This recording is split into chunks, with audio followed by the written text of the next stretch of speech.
So the State of the Union for July is probably, as you know, mixed for many organizations.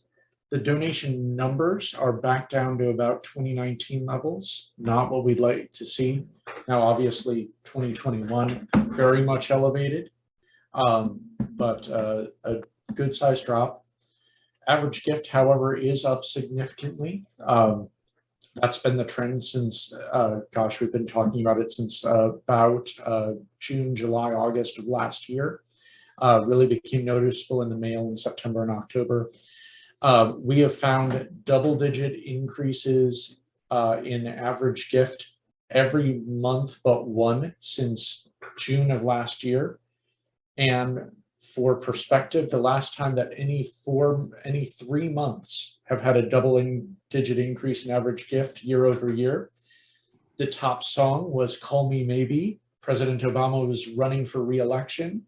It was a decade ago, and so this increase in average gift is really quite unprecedented, and we'll talk a little bit more about that. So overall, revenues off slightly from 2021, but better than the before times. We're still, the way we're describing it is the COVID bubble is deflating somewhat. We're seeing that pullback that we kind of always knew would happen, but not necessarily a collapse. It hasn't popped. How's it been for folks on the call? Similar, I'm guessing. I know this is mail. I know our digital folks have said that June in particular saw a stair-stepping down of support. There's been a lot of shifting of support to issues that are in the news. I know, talking with folks over at ACLU, Planned Parenthood, Everytown for Gun Safety, NRA, those issues that are in the news are seeing a shift to. A lot of organizations are seeing a shift from. So we wanted to go back and take a look at any questions before I move on. Okay, a while back we had done some analysis of the COVID donor, people who came in new to organizations since March 2020. Our analysis at that point, we looked in year before, year after, using April 1st as kind of our cutoff point, and then looked at our SimioCloud baseline. This is from our SimioCloud co-op database. And COVID donors, there were about 23% more, not surprising. So average gift came down a little bit during that time, but in the giving afterwards, the year after that first donation, average gift went up $13 on average, a slight 5% decrease in donations per donor. So that first 12 months of giving, very strong for, quote, COVID donors. I know I thought they were going to be like disaster donors and not stay with organizations, but that doesn't seem to be the case. So we wanted to take another look at that to see, as the air is coming out of the COVID bubble a little bit, what do we do with 2 years of data now? And what happened with mid-COVID donors, those people who weren't in the first few months of giving, but did have come in the after times. So looking at 2 years of data for the 3 months where we do have 2 years of data, you can see that there was a jump up in March and May, slight decrease in those donors that came in April, but that 2020 donors look very much like 2019 donors, on or above overall in 2-year revenues. And so those cohorts, those people coming in 2020 are looking very much like the ones who came in before. Even after 2 years of data, there's not that drop in retention that I thought at least we would be having during this time. So that's good to see. And then looking at the first year value of cohorts that were acquired from March of 2019 to May of 2020, obviously we don't have a year's worth of data on people subsequent to that. You see a general evenness around that $150 mark for people acquired during the pandemic and after. Obviously, there's a bit of a jump in first year value among 2019 donors. Why is that? Well, because when we had that big jump up in giving right when the pandemic started, that was in their first year of value. So slightly inflated there, but not so much that it's not a comparable graph. And looking at average gift, You can see our Steve Harrison, president of CDR, said that this looked like his EKG. And I said, really, with this increase in 2021? And he said, yeah, kind of that too. But this is that significant jump up in average gift that we were talking about, that only 1 month has not had a double-digit increase year over year in average gift. And you can see there are times, looking at 2005, 6, 7, where average gift was flat, possibly going down. And we just haven't seen that. Average gift is taking off. And so as people are spending more on everything right now, we've had, I would say, record inflation since 1981 in the current month was just announced. As people are spending more on pretty much everything, they are spending more in their charitable giving. That is pushing, as we're seeing, some folks out of charitable giving for right now. But hopefully there's the opportunity to take advantage of increased average gift. Any questions on that and the COVID donor?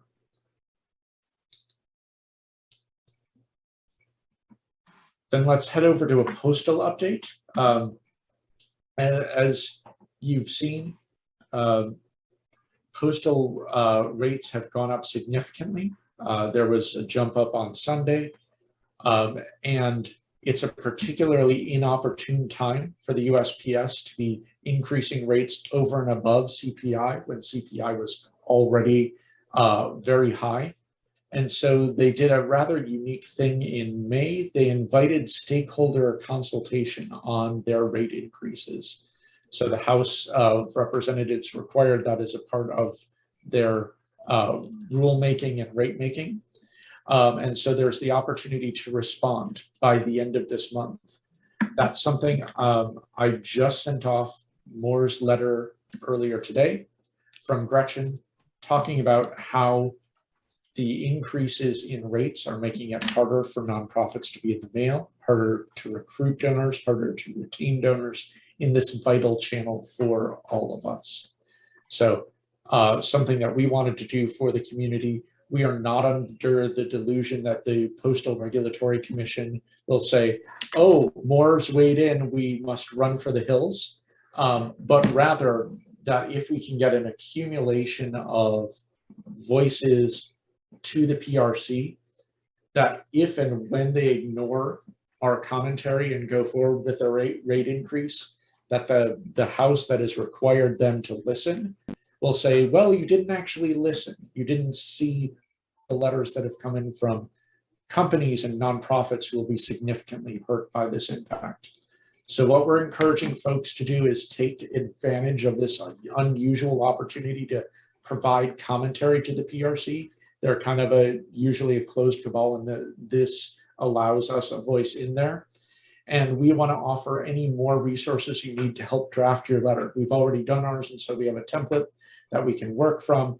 The important parts that you have that we can only talk about one step removed is you can talk about your unique mission. What is the challenge that will not be met because of the increased costs that you're facing in the mail? And so talking about your organization, talking about the mission, how you use mail, how it's vital for your services, that's the meat of the issue that we want to be able to, just as we would with donors, touch the PRC's hearts and say, let's go back to only increasing by the CPI, the rate of inflation. There's an Irish prayer that goes, may those who love us, may those who do not love us, may the good Lord turn their hearts, and if he does not turn their hearts, may he turn their ankles so that we may know them by their limping. So this is our goal, to try to capture the hearts of the PRC, keep postal rates down, but knowing that this is likely a fight where there's going to be some ankle turning time, where we go to Congress and say, there's been all this uproar about rate keeping. You asked them to listen. We told them they didn't listen.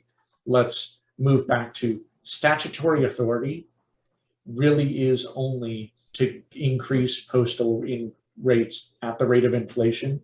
The PRC is going beyond what they're statutorily allowed to do. And so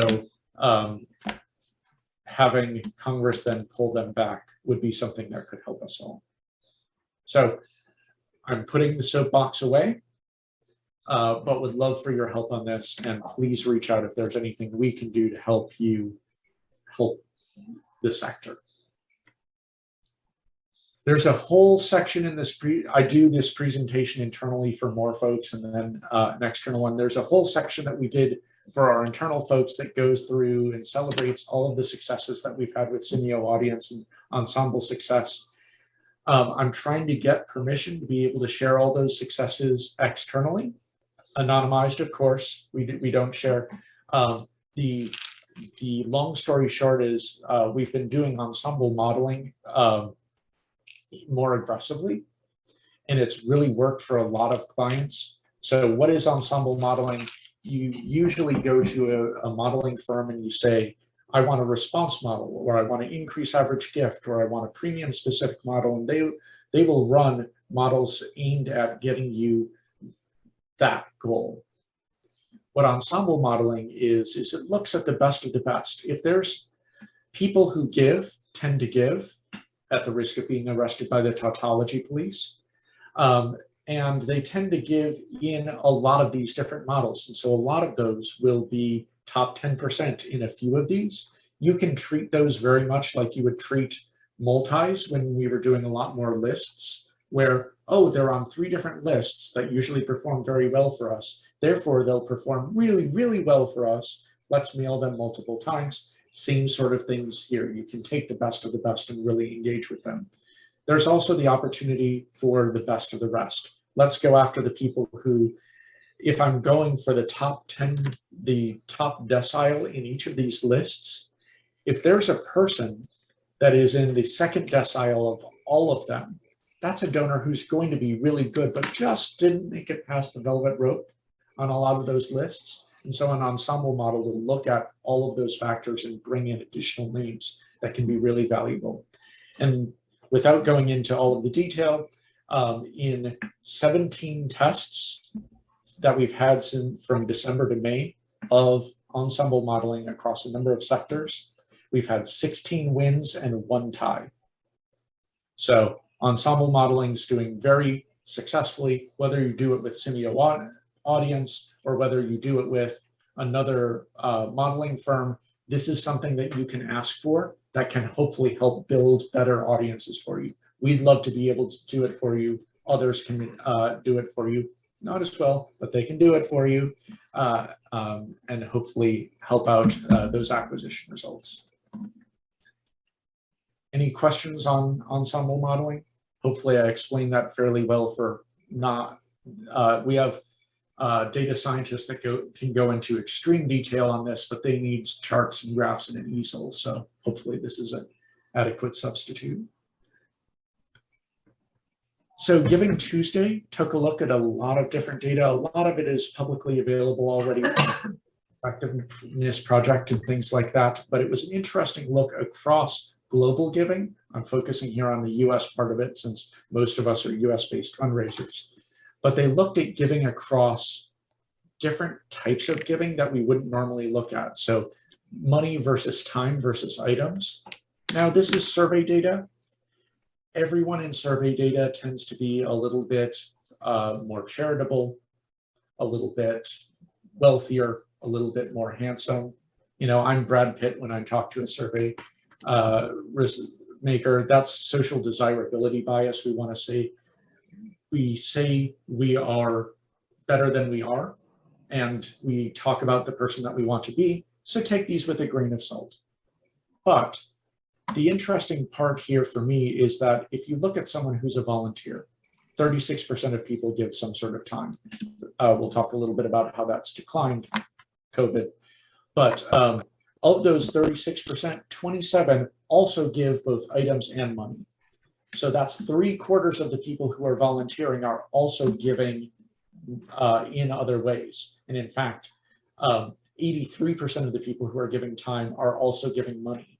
So if you're wondering why, someone like Cineo Cloud or another modeling firm is asking you for your volunteer list when they're doing their modeling, this is why.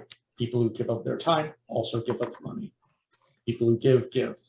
Again, forgive me, tautology, please. Same thing for items, although not as starkly, and people who give money also tend to give items and time. There is a lot of unstructured giving out there. Blue is our registered nonprofits, and you can see items outpace money, which outpace advocacy, which outpaces time. But that informal unstructured giving, I gave money, but it was to my friend who needed help with a surgery. That type of giving is also very popular in the United States. Then I have to go to only 2.5% of the people who only gave money only to nonprofits, which is why this is important to have in our data stew. This is probably the least shocking slide ever. People aren't volunteering as much as they did pre-pandemic. We have not gotten volunteering back up to pre-COVID levels. It's still at the end of last year, still about 85% of where it was pre-pandemic. There's probably going to be a gap that is never filled back in. There are going to be some folks who are never excited about going back to in-person volunteering. But it's nice to see that going back up, since people who give. There are different issues that advocates, people who take petitions and those sorts of things, are a fan of. Not surprising that these will skew younger. They will skew toward more activist causes like LGBTQ rights, domestic violence, racial inequality, indigenous rights. And those organizations that tend to do fewer advocacy-related materials like senior care, like poverty, skew away from advocacy. Again, why we look for things like, has this person taken a petition, as we're building models and looking at data stew. Same thing for item donations. This is kind of the reverse of that. People who donate items are more involved with poverty and children and animals and mental health, in part because some of those charities are the ones that are asking for item donations. So Giving Tuesday looks at all of this giving, structured and unstructured, giving of time, money, effort, items. And they say what we need to do is we need to look at this expanded horizon in giving and value all of it. We should value giving to a person as much as we do to an organization.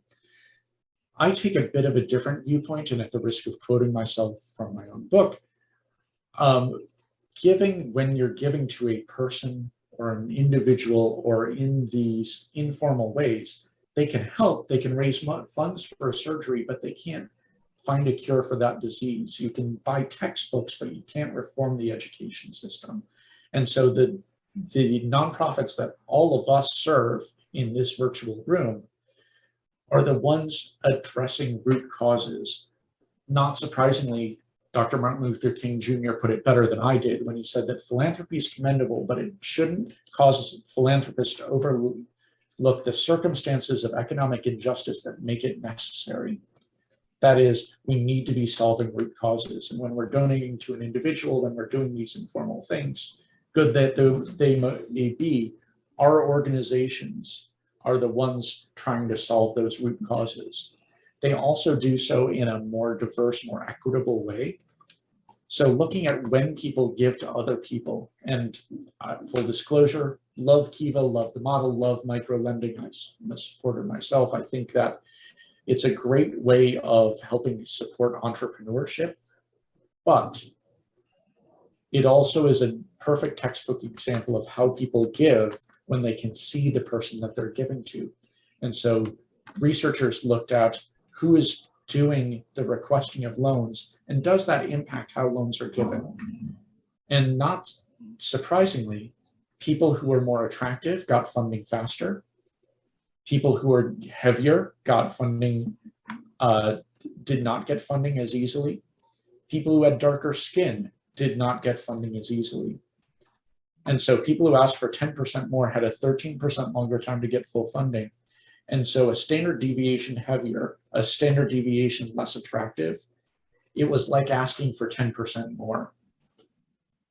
And so there's a challenge with the equitability of giving individuals. We tend to give people who look like ourselves and or are more attractive.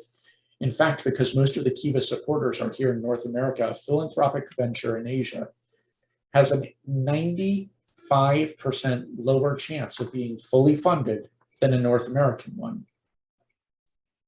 To some extent, that's natural. We give to people who look like us. We give to causes that engage us. We give out of here, and here starts at home.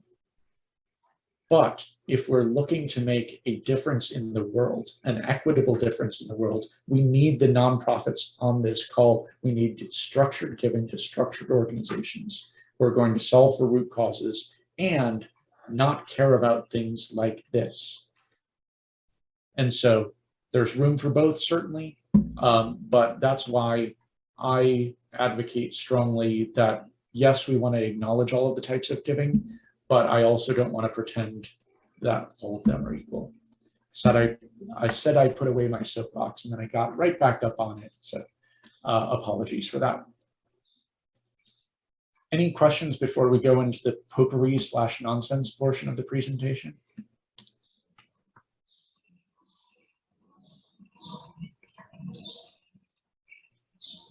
Okay, then. Since we've had a lot of political turmoil in the United States, I wanted to source some things from other countries. This is how to do protesting from the UK. And the audio on this is a little quiet, so I'll try to describe it as it's happening, if I can get it to play. And it doesn't look like I can. So what protesters did in the UK is they set it up so that they would play the yakety sax, aka the Benny Hill theme, in the background as Parliament. So as people were talking about Boris Johnson resigning and the various scandals that he'd gone through, all of the news broadcasts featured yakety sax in the background. So it sounded very clown-like. And this one is not going to work for me either. They did earlier today. But while reporting on these scandals, they cut to the newscaster at the desk. See his impression there. There is a little bit of video, but the picture is worth 1,000 words. He was texting on his phone and had his feet up on his desk. So reminder to you, when you're on camera, they can always, always cut to you. Okay, now to photographs, since the videos aren't working. This is Hans Island. It's less than a square mile in distant in area, and you would not think it to be an international hotspot. And it's not cold. In fact, it's right between Greenland and Canada. Specifically, it's 18 kilometers away from both of them. So both of them can claim this rock under international law, and both of them claimed it in 1971. There has been a 51-year war, I'm going to use the term loosely, between Canada and Denmark, which owns Greenland. Under it, they settled the navigation rights in 1973. Both of them can pass through it, and they said, we'll figure out who owns the island at a later date. But in 1984, Canada landed troops, yes, troops plural, on the island. They planted a flag and a bottle of whiskey. Well, Denmark wasn't going to let that go untouched, and so the Minister of Greenland Affairs in Denmark set off for Hans Island, where he took down the Canadian flag, put up a Danish flag, put up a note that said, "Welcome to Danish Island," and left a bottle of schnapps. So began what are called the Whiskey Wars, as Canadians and Danish folks for now dozens of years have landed on the island, planted a flag, left alcohol, and by the way, taken and drunk the alcohol left by the other folks. So this war finally was solved last month. The treaty will split the island across a rocky outcrop that's on the island, allowing it to belong part to both countries. Once this happens, this will allow Canada and Denmark to have the longest maritime border in the world between Canada and Greenland at 2,400 miles. So pretty impressive. This was the one thing that got in the way of that. So this is Exhibit A in Most Canadian Thing Ever. I now present to you Exhibit B. Officials discovered Northwest British Columbia on June 7th.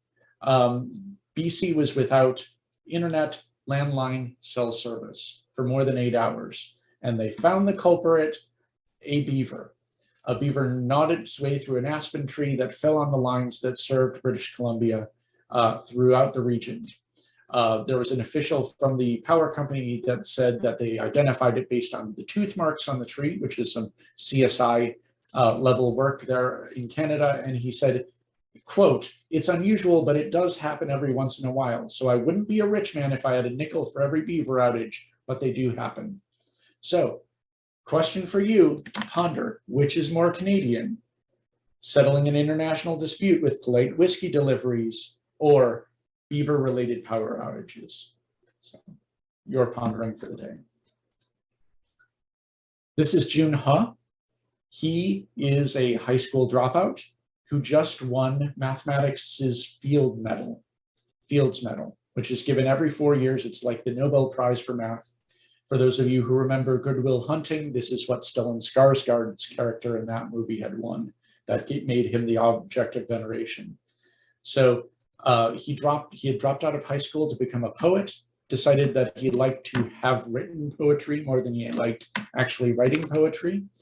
And so went into college, then to grad school, wandered into a math class and found it to be beautiful and finding some of the things that he loved in poetry. And so his specialty is combinatorics, which is solving math problems by going through other branches of math and finding kind of the beauty in the numbers. So high school dropout makes good. Couple of educational opportunities coming up. We have a webinar coming up on the August 23rd talking about power of integration of channels. That's going to be with our friends from Shriners Children's as well as Edge Direct. And a sneak preview, there are 2 white papers coming out before the Bridge conference. One is Beyond Caging, looking at response management and how caging accurately and quickly not only is valuable, but other special cues that you can find in caging is valuable in getting data. So for example, did you know that donors who put a stamp onto a already stamped reply envelope are more likely to retain in the long term? That's something your cager can be tracking and can go into your data system if they're more involved in the process. So those types of insights in that white paper. And then what and why is a constituent data platform, a CDP? You've probably heard the term. It's probably a little bit nebulous, so we want to define that and talk about why a constituent data platform can help you arrange your kind of marketing tech stack for rapid response, customized response, effective response. Those will be coming out. I hope there will be another surprise white paper before the Bridge conference, but I'm working to get approval on that. So watch your emails, should be in the coming week that we announce that. Also, hope to see you at the Bridge conference. We have 5 different sessions that we're doing. The pre-con in terms of understanding your donor's brain, that's when I'll be presenting out. And then we have 4 sessions throughout the regular Bridge conference. Please reach out to me if you're going to Bridge. We have a couple of events we'd love to make sure that you're invited to. And that is the whole spiel.